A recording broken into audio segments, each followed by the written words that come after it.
हिवाळी अधिवेशनाचा आजचा तिसरा दिवस आहे आणि या सगळ्या संदर्भात चर्चा करण्याकरता आपल्यासोबत राष्ट्रवादी काँग्रेस शरदचंद्र पवार पक्षाचे प्रदेशाध्यक्ष शशिकांत शिंदे आहेत.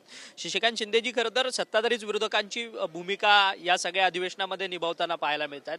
सत्ताधारी पायऱ्यांवरती आंदोलन करतात, विरोधक पायऱ्यांवरती आंदोलन करतात, परंतु सभागृहात मात्र सत्ताधारीच आता विरोधी बाकावरती असल्यासारखे प्रश्न उपस्थित करतात. आज शेतकऱ्यांचा मुद्दा देखील काही सत्ताधारी आमदारांकडून उपस्थित करण्यात येणार आहे. नाही, यामध्ये विरोधक म्हणून आम्ही काल सभागृहामध्ये विरोधकाची भूमिका स्ट्रॉंगली घेतली ना.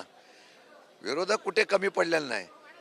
आज जो सत्तारूढ पक्षाने जो चर्चा आणली शेतकऱ्यांच्या बाबतीमध्ये, तो प्रस्ताव आणण्याचा हेतू त्यांचा वेगळा आहे. त्यांची रणनीती अशी आहे की हा प्रश्नावर सरकार उत्तर देईल आणि मग सत्तेतली माणसं शेतकऱ्यांसाठी आवाज उठवताय हे चित्र निर्माण करण्याचा प्रयत्न करतायत. पण तुम्हाला म्हणून सांगतो, त्यांनी ते प्रस्ताव टाकला, त्यामध्ये कशा पद्धतीने केंद्राने राज्याने मदत केली आणि हे शेतकरी कशा पद्धतीने आम्ही त्या ठिकाणच्या पाठी शेतकऱ्यांच्या उभं राहिलो, हे चित्र दाखवण्याचा प्रयत्न केलेला आहे. हे सर्वात मोठी दुर्दैवाची गोष्ट आहे. प्रस्ताव कसा असतो की सरकार कुठे अपयशी ठरलेला असतं ते दाखवायचा असतो. प्रस्ताव सरकारचं समर्थन करणारा नसावा, पण समर्थन करणारा प्रस्ताव हे नवीन पायंडा या ठिकाणी केला जातोय. माझ्या माहितीप्रमाणे चर्चा जरी त्यांनी आणली तर सरकारच्या असलेल्या त्रुटी आणि सरकारने केलेला फेल्युअरपणा हा आम्ही तिच्या 100% निदर्शनात आणून देणार आहोत. परंतु 32,000 कोटींचं पॅकेज अतिवृष्टीसाठी सरकारने या दिलं.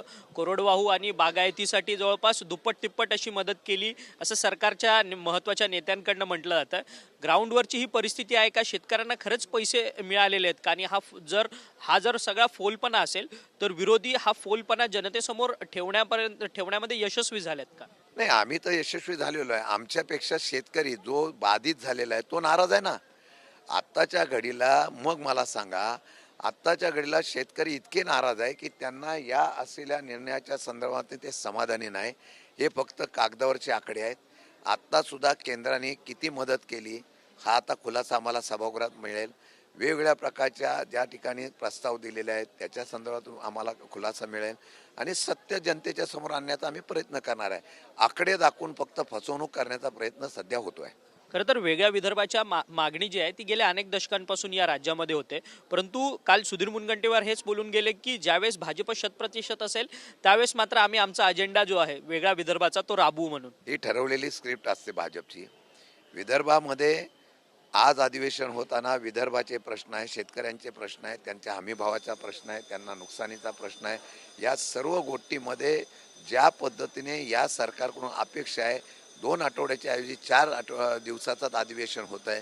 त्यामुळे मला वाटतं हे अशा प्रकारचं एक चर्चा करून पुढे आणण्याचा प्रयत्न होतोय. त्यामुळे लोकांचं लक्ष दुसरीकडे विचलित करण्यासाठी, वेधण्यासाठी हा केलेला हा प्रयोग आहे. खरं तर अंजली दमानिया या सातत्याने मुंडवा जमीन प्रकरणामध्ये सातत्यानं पत्रकार परिषदा घेतात, एका मागोमाग एक खुलासा करतात. आज अंजली दमानिया यांनी थेट आरोप अजित पवारांवरती केले की अजित पवारांनी राजीनामा दिला पाहिजे. हा प्रॉफिट ऑफ इंटरेस्टचा इश्यू आहे. 2018 पासून त्या मुंडवा जमिनीवरती त्यांचा डोळा होता, अशा थेट पद्धतीची टीका त्यांच्याकडून होती. नाही, त्यांनी आरोप केलेले आहे. अंजली दमानियाने आरोप कोणाकडे केलेले आहेत? मुख्यमंत्री आणि सरकारकडे केलेले आहे. माझी माहितीप्रमाणे आता हा निर्णय कोणी घ्यायचा आहे? मुख्यमंत्र्यांनी आणि सरकारने घ्यायचा आहे. आता त्यांची उत्तर काय हे त्यांनी दिलं पाहिजे. मुख्यमंत्र्यांनी सांगायला पाहिजे की काय करणार आहे काय नाही ते. तर धन्यवाद, तुम्ही आमच्याशी बातचीत केली. शशिकांत शिंदे होते आपल्याबरोबर, राष्ट्रवादी काँग्रेस शरदचंद्र पवार पक्षाचे प्रदेशाध्यक्ष.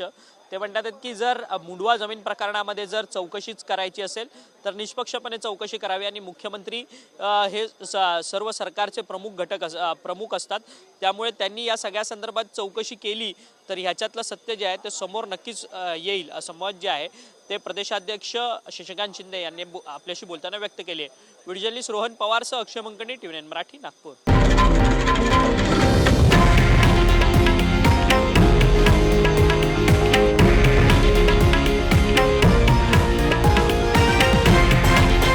हे आहे देशातील नंबर 1 न्यूज नेटवर्क आणि आपण पाहत आहात TV9 मराठी, एकमेव.